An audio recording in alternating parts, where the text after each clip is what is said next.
প্রথম কথা হচ্ছে এই ফেনী ৩ এর দাগনভূঞা সমাজী মানুষের জন্য আপনার পরিকল্পনা কি আছে? আসসালামু আলাইকুম রহমতুল্লাহি ওয়া বারাকাতুহু।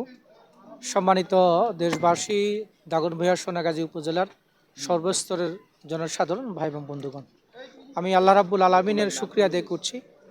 আগামী ত্রয়োদশ জাতীয় সংসদ নির্বাচনে বাংলাদেশ জামায়াত ইসলামের পক্ষ থেকে আমরা নির্বাচনের জন্য নমিনেশন সাবমিট করেছি। আজকে আমাদের এই নমিনেশন জেলা রিটার্নিং অফিসার যিনি, তিনি আমাদের এই নমিনেশনকে বৈধ ঘোষণা করেছেন।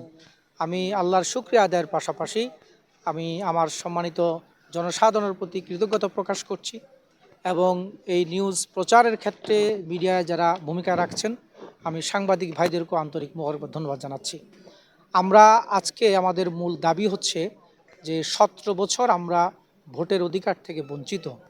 আমরা চাই এই ত্রয়োদশ জাতীয় সংসদ নির্বাচন এটি যেন সুষ্ঠু হয়, নিরপেক্ষ হয়, ভোটাররা যেন নির্বিঘ্নে তাদের ভোটাধিকার প্রয়োগ করে তাদের পছন্দনীয় ব্যক্তিকে নির্বাচিত করতে পারে, এজন্য সুষ্ঠু একটি পরিবেশ আমরা প্রত্যাশা করছি।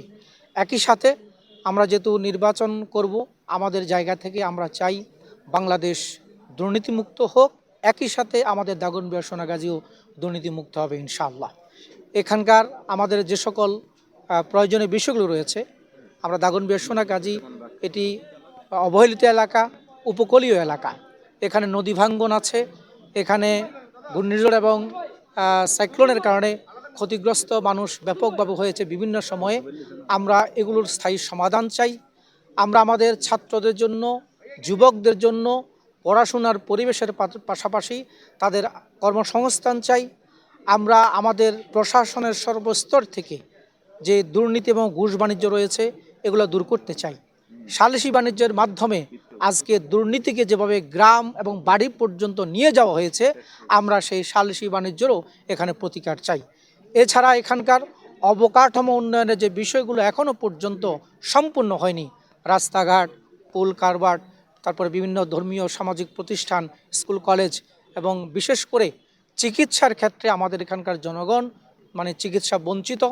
আমরা দাগনভূঞা সোনাগাজীর মানুষের জন্য চিকিৎসা সেবাকে কিভাবে সহজলভ্য করা যায়, সহজপ্রাপ্য করা যায়, আধুনিক করা যায়, এজন্য আমাদের জনবল সংকট দূর করা, এখানে শয্যা বৃদ্ধি করা, আমাদের যন্ত্রপাতির আধুনিকায়ন করা, একই সাথে কমিউনিটি ক্লিনিকগুলো যেগুলো এখানে বন্ধ হয়ে গিয়েছে, এই কমিউনিটি ক্লিনিকগুলোকে চালু করার মাধ্যমে সেবাটাকে আমরা প্রান্তিক মানুষের কাছে পৌঁছে দিতে চাই।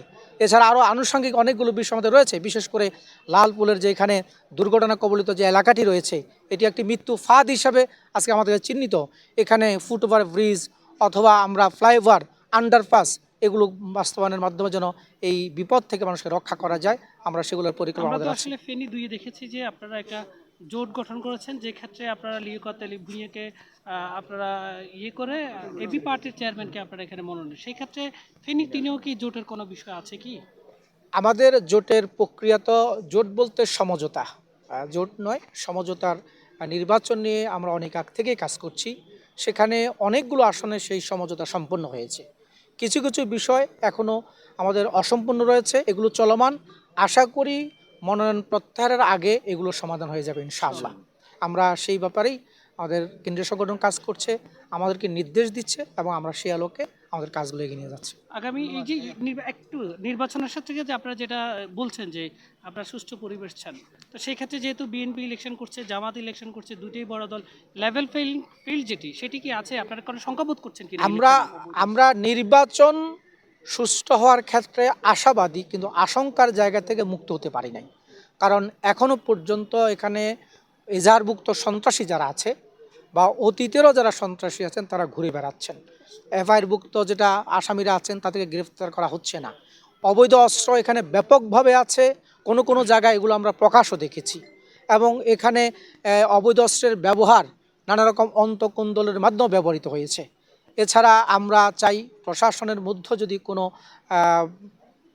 ফ্যাসিস্টদের দোষর থেকে থাকে তাদেরকে প্রত্যাহার করে আমরা প্রশাসন, নির্বাচন কমিশন তারা এই সুষ্ঠু নির্বাচনের ক্ষেত্রে বিশেষ করে প্রশাসনকে আরও লজিস্টিক সাপোর্টগুলো দেওয়া দরকার, জনবল বাড়ানো দরকার, তাদেরকেও একটু আরও প্রশিক্ষণ দিয়ে এই নির্বাচন সুষ্ঠু করে আমরা সেটা দাবি জানাচ্ছি। এই জায়গাগুলো থেকে আমরা কিছুটা আশঙ্কা বোধ করি, তবে নির্বাচন হবে ইনশাআল্লাহ। ধন্যবাদ।